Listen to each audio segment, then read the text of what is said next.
अस्सलाम वालेकुम नाज़रीन, आप देख रहे हैं ZH एंटरटेनमेंट। मैं हूं ज़हीर अहमद। नाज़रीन, आज हम एक ऐसे डायरेक्टर के बारे में आपको बताएंगे जो यूनिक स्टाइल से काम करते हैं, जो दुनिया भर में एक ब्रांड माने जाते हैं। अमूमी तौर पर आपने देखा होगा कि फ़िल्में जो हैं वो अदाकारों के नाम पे बिकती हैं, लेकिन ऐसा भी है कि फ़िल्में जो हैं वो डायरेक्टर के नाम पर बिकती हों और डायरेक्टर के नाम पर देखी जाती हों और बिज़नेस भी करती हों। एक फ़िल्म जिसके बारे में कल हमने आपको बताया, द ओडिसी, उसके हवाले से ज़रा एक अपडेट आपको देते चलें। बिज़नेस हर जगह वो कमाल का कर रही है, इंक्लूडिंग पाकिस्तान। इंडिया में भी उसने रिकॉर्ड कायम कर दिए हैं। इंडियन फिल्म, हिंदी फिल्मों को पीछे छोड़ दिया है। लेकिन जो मंडे था, उस मंडे में भी उसने एक रिकॉर्ड कायम किया। 2026 में आने वाली जितनी फिल्में थी, यानी कि टॉय स्टोरी 5 जो थी, वो इससे पहले उसका रिकॉर्ड था कि मंडे वाले दिन उसने बिज़नेस किया था 17.3 मिलियन का, जबकि अब द ओडिसी ने मंडे वाले दिन 17.5 मिलियन का बिजनेस करके टॉय स्टोरी 5 को पीछे छोड़ दिया है। हम बात कर रहे हैं डायरेक्टर जनाब क्रिस्टोफर नोलन की, जिसकी एज 55 साल है और ये वो नाम है जिसको ब्रांड माना जाता है अपने यूनिक स्टाइल की वजह से, इसकी फिल्म मेकिंग की वजह से, प्री प्रोडक्शन के ऊपर इतना टाइम लगाने की वजह से, और बहुत सारी वजूहत हैं जो हम आपको बताएंगे कि उन्होंने फिल्में अभी तक कौन सी बनाई, कितना बिजनेस किया उन फिल्मों ने। लेकिन डायरेक्टर को वो ज़ाती तौर पर, मैं ख़ुद भी पाकिस्तान, इंडिया और हॉलीवुड के डायरेक्टर्स के नाम के ऊपर मैं फ़िल्में हमेशा से देखता आया हूँ। वो किसी को भी रख लें, लेकिन वो फिल्में अच्छी बनाते हैं। हम क्योंकि बात हॉलीवुड की कर रहे हैं तो जेम्स कैमरॉन, जो कि एक बहुत बड़ा नाम है, स्टीवन स्पीलबर्ग बहुत बड़ा नाम है, सैम जो कि केट विंसलेट के हस्बैंड रहे हैं पहले, वो बहुत बड़ा नाम है। जॉन वू जो है एक्शन फिल्मों की वजह से बहुत बड़ा नाम, जिन्होंने हार्ड टारगेट बनाई थी, और अब उनमें एक नाम आता है क्रिस्टोफर नोलन का।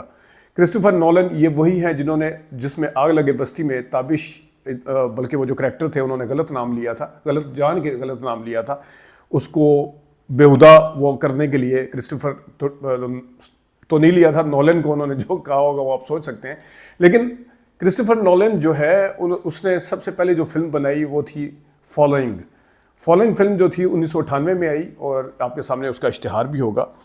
फॉलोइंग फिल्म जो थी उसने, ये एक इंडिपेंडेंट नियो नॉयर फिल्म थी, थ्रिलर, और इसने ये फिल्म जो थी बनी थी $6,000 में, और इसने $1,26,000 कमाए थे। तो यहाँ से आप अंदाज़ा कर सकते हैं कि पहली फिल्म से जो है क्रिस्टोफर नोलन ने छक्का मारा था एक किस्म का। 2000 आया, एक फिल्म आई मोमेंटो जो है, ये फिल्म इसने बिजनेस किया था तकरीबन, मतलब बजट इसका था $5 से $6 मिलियन US डॉलर, और 40 मिलियन इसने कमाए थे। और जी हाँ, मोमेंटो ये वही फिल्म है जिसकी कॉपी जो है आमिर खान ने गजनी के नाम से बनाई थी। हमने इन दोनों फिल्मों का सीन टू सीन मुआवजना भी किया था, कहीं पड़ी होगी वो आप देख भी सकते हैं। लेकिन मोमेंटो फिल्म और डार्क नाइट फिल्म और इंसेप्शन, ये 3 फिल्में ऐसी हैं क्रिस्टोफर नोलन की, जो वहाँ की US कांग्रेस ने वहाँ की बेस्ट जो फिल्मी रजिस्ट्रिकल, मतलब एस्थेटिकली, हिस्टोरिकली जो फिल्म्स हैं उसको रिकमेंड किया उस लाइब्रेरी के लिए। ना सिर्फ ये, बल्कि BBC की जो 100 टॉप की फिल्में हैं उनमें इन क्रिस्टोफर नोलन की इन तीनों फिल्मों का नाम शामिल है। मेरे ख्याल में BBC की उन 100 फिल्मों में क्रिस्टोफर नोलन ही शायद वाहिद होंगे, मुझे अब इसका एग्जैक्ट नहीं पता, मैं अंदाज़ा बता रहा हूँ, जिनकी 3 फिल्में उस लाइन में शामिल हैं। तो आगे आते हैं जनाब। फिर वैसे इनकी आदत है क्रिस्टोफर नोलन की कि 2 साल के गैप के साथ फिल्म बनाते हैं, तो 2 साल का गैप ये लाजमी देते हैं, और देना भी चाहिए मेरे ख्याल में। प्री प्रोडक्शन के हवाले से अगर आप बात करें तो ये होना चाहिए। आगे आते हैं 2002 में इंसोमिनिया फिल्म आई, और ये फिल्म जो थी अल पचिनो की थी, जिसमें डबल मर्डर की इन्वेस्टिगेशन करते हैं। लेकिन इनको, अब इंसोमिनिया का मतलब यही होता है नींद नहीं आती बंदे को, तो नींद लाने के लिए क्या क्या पापड़ बेलते हैं वो आप इस फिल्म में अगर देखें तो आपको पता चलेगा। इस फिल्म का जो बजट था, ये जो फिल्म है ये भी neo noir psychological thriller film है। नियो नॉयर फिल्म्स वो होती हैं जिसको दोबारा से बनाया जाता है, यानी कि पुरानी फिल्में 1940, 1930 और 1950 के मौजू को लेके उसको जदीद रंग दिया जाता है। तो इस हवाले से ये फिल्म जो थी, और इस फिल्म का जो बजट था वो तकरीबन 16 मिलियन था, और इसने 113 मिलियन कमाया था। अब आते हैं जनाब उस फिल्म की तरफ जहां से असल में क्रिस्टोफर नोलन ने अपना नाम बनाया और दुनिया भर में चर्चा हुआ उनका। वो फिल्म है बैटमैन बिगिंस।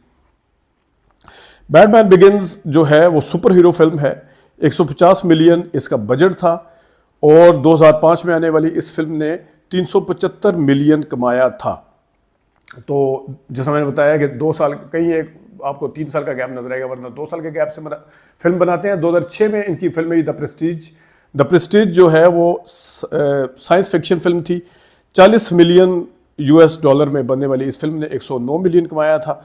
और आगे आते हैं जहाँ पे फिर उन्होंने बैटमैन बिगिन का एक सीक्वल शुरू किया 2008 में, द डार्क नाइट।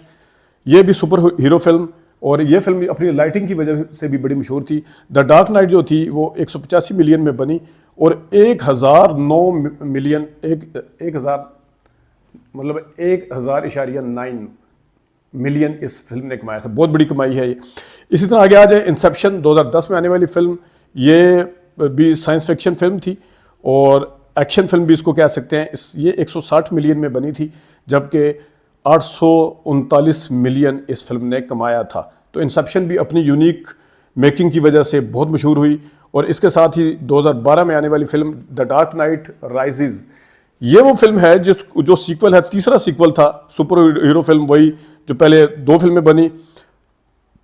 इसको भी बनाना नहीं चाह रहे थे जनाब क्रिस्टोफर नोलन साहब, लेकिन ये फिल्म बनाई, उनसे बनवाई गई या उन्होंने खुद फिर शौक से बनाई, जो भी किया। तो इस फिल्म का जो बजट था वो 230 मिलियन था और इसने 1.85 मिलियन, 1000 यानी कि 1000.85 मिलियन कमाया। तो ये था 2014 में। फिर इनकी एक फिल्म आई इंटरस्टेलर, ये अपने यूनिक मेकिंग की वजह से बहुत मशहूर फिल्म है, 2014 में आने वाली। ये भी साइंस फिक्शन फिल्म, 165 मिलियन में ये फिल्म बनी, 774 मिलियन इस फिल्म ने कमाया था। यहाँ ये बताता चलूँ कि इंटरस्टेलर में इन्होंने 500 एकड़ ज़मीन जो थी वो क्योंकि डस्ट का जो तूफान आता है, गर्द का, वो उन्होंने दिखाना था। तो उन्होंने ग्रीन स्क्रीन को यूज़ नहीं किया, यानी क्रोमा को यूज़ नहीं किया उन्होंने, और उन्होंने कोई उसके ऊपर फैक्ट्स वगैरह लगा के नकली तौर के ऊपर कुछ नहीं किया था। सब कुछ उन्होंने असली किया था और उस ज़मीन के ऊपर डस्ट का पूरा तूफान जो था वो दिखाया था इंटरस्टेलर में। और ये भी एक काम है क्रिस्टोफर नोलन साहब का। और आगे आने वाली फिल्म 2017 में जो फिल्म आई डनकर्क जो थी वो एक हिस्टोरिकल वार फिल्म है। ये बनी थी 100 मिलियन में और इसने 549 मिलियन कमाई की थी। और इससे आगे आने वाली फिल्म थी टेनेंट का जो था वो 2020 में आई और इसका बजट जो था 205 मिलियन था, जबकि इसकी कमाई जो थी 366 मिलियन थी। इसके बाद आगे आने वाली फिल्म जो थी ओपनहाइमर, जो 2023 में आई। ओपनहाइमर जिसको 7 ऑस्कर अवार्ड भी मिले, नॉमिनेट हुए और फिर मिले भी। और इसमें ये जो थी 100 मिलियन में बनने वाली इस फिल्म ने 976 मिलियन ओपनहाइमर ने कमाया और हर तरफ इसका चर्चा हुआ था। अब फिल्म लगी हुई है द ऑडिसी, 250 मिलियन इसका बजट है जो कि ये पूरा कर चुकी है और अब अपने ज़ोरों पर है। देखते हैं कि इसकी ब्रेक 1000 मिलियन से आगे जाती है, कितना आगे जाती है, नहीं जाती, तो ये हम देखेंगे। लेकिन क्रिस्टोफर नोलन, मैंने जिस तरह बताया कि जब कोई काम करते हैं तो दुनिया भर में उसका चर्चा होता है। जिस तरह द ऑडिसी के दफ़ा हुआ, IMAX फॉर्मेट के ऊपर बनाई गई ये फिल्म जो है, इसकी और भी बहुत सारी खूबियाँ हैं, लेकिन इसकी तवालत की वजह से भी ये डिस्कस हो रही है क्योंकि तकरीबन 3 घंटे की फिल्म है, 10 मिनट कम, शायद 3 घंटे की फिल्म है। तो ये हैं वो लोग क्रिस्टोफर नोलन जैसे जो एक यूनिक काम करते हैं और यूनिक तरीके से फिल्म को बनाकर फिर अपना नाम भी पैदा करते हैं। आज हम बैठे उनको यहाँ पे डिस्कस कर रहे हैं कि वो किस किस तरीके से फिल्में बनाते हैं।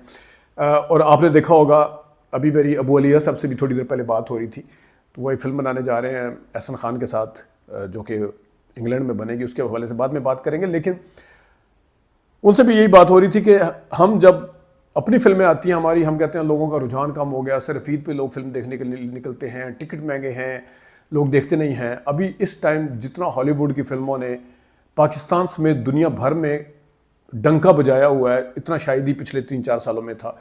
एक से एक फिल्म उनकी आ रही है। आप ऑब्सेशन देखें उठा के, अभी स्पाइडरमैन आएगी 31 जुलाई को, उससे पहले डार्क रूम देख लें, उसने कितना कमाया, माइकल का देख लें, फिर मतलब ये सुपर गर्ल, जितनी भी फिल्में आ रही हैं उन्होंने डंका बजाया हुआ है। वो फिल्में लोग जोक दर जोक जाके देख रहे हैं। उस टाइम उन लोगों को प्रॉब्लम नहीं है। और ये भी हम डिस्कस कर रहे थे आपस में कि ये ऑडियंस जो थी पहले इलीट क्लास वाली ऑडियंस थी अंग्रेज़ी फिल्में देखने वाली, अब आम बंदे जो कि सिनेमा नहीं जाते थे उन्होंने भी सिनेमाओं का रुख किया है अंग्रेज़ी फिल्मों को देखने के लिए। जब कोई बनाने वाला होगा, जब कोई यूनिक आइडिया लेके आएगा, तो फिर देखने वालों की तादाद की कमी नहीं है। फिर लोग आते हैं जोक दर जोक देखने के लिए। अभी तक के लिए इतनी इजाज़त दीजिए। अल्लाह हाफ़िज़।